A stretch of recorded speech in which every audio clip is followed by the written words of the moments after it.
4, 3. So this might seem like a strange video, but I was gifted Doom 2016 with the note that I should make a video in it. My PC at the time couldn't run it well, so I shelved the project, but eventually I was at a point where I could run it and was happy to make the time to do it. I've got a lot of hobbies, so I spread my time across a lot of things, and I wasn't even sure how I'd put a video together in Doom, because most of the videos I make are just reflections of something that happened in a multiplayer game. So all I could think of doing in my own style was just talking over some deathmatch, which was funny because I tried to play some multiplayer deathmatch, but I literally only found one other player online, and it wouldn't let us start a match together. So I ended up doing a single player match and thought I'd reflect on my journey from Google Vids to YouTube as it is now. Sometime around 2006 a friend showed me how you can record and edit with Fraps and Windows Movie Maker, so I did some videos on Google Vids and eventually moved to YouTube. I had a little bit of experience recording and editing with VHS tapes as far back as the 90s, which was very primitive in comparison, but it's the same principle. YouTube had become a creative outlet for me where I could spend time putting something together and other people would see it.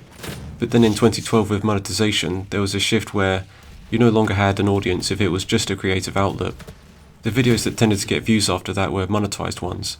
And I found it a bit sad because people were churning out videos that had little to no editing, but as long as they were monetized, they were more visible. I felt like the genuine effort I was putting in was getting buried by almost a corrupt wave of videos that looked like desperate attempts to run ads, and they'd be stretched out just to over 10 minutes long, and they'd have things like clickbait titles and false keywords in the descriptions. I'm not bothered so much these days, but at the time I had been enjoying doing videos until that point. It felt like a very abrupt development, and what actually happened was its own story.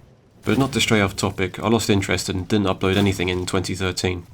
In a way I didn't mind how many views I get, because whether it's an audience of 30 or 30,000, I'm just happy that there's people out there that I have that connection with. But with the monetization, I felt like I couldn't even get 30 views anymore. Anything I did would just get buried if it wasn't viral. There was no middle ground between that. I didn't want to jump on the monetization train because it meant losing a lot of control over that creative outlet. I liked using copyrighted music, and you couldn't do monetization if you used copyrighted music.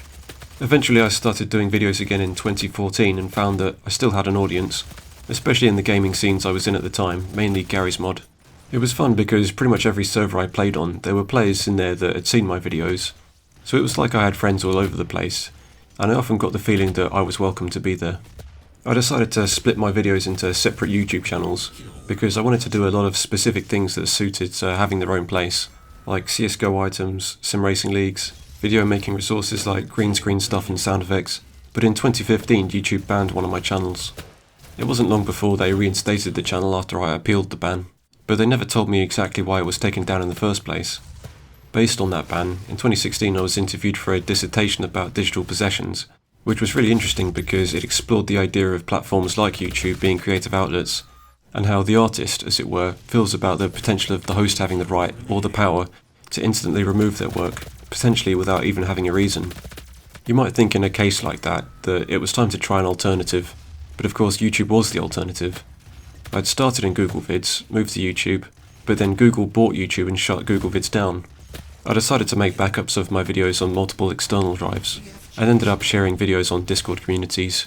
So even if YouTube deletes my videos on their servers, I've still got them on my end and a place to share them.